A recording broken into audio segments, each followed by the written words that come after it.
আপনারা কি রাধাকুণ্ডে শ্রীল গোপাল ভট্ট গোস্বামী পাদের ভজন কুটির দর্শন করেছেন?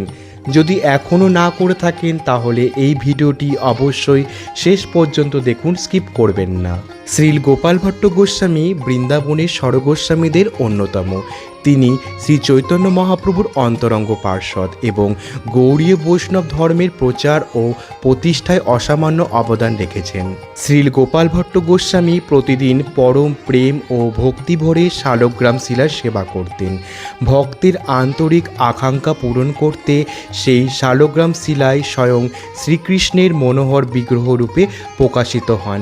সেই স্বয়ং প্রকাশিত বিগ্রহই আজ বৃন্দাবনের শ্রী শ্রী রাধারমণজিউ নামে বিশ্বজুড়ে পূজিত। শ্রীল গোপাল ভট্ট গোস্বামী পাদে তিরোভাব তিথি শ্রাবণ মাসের কৃষ্ণপক্ষের পঞ্চমী তিথিতে পালিত হয়।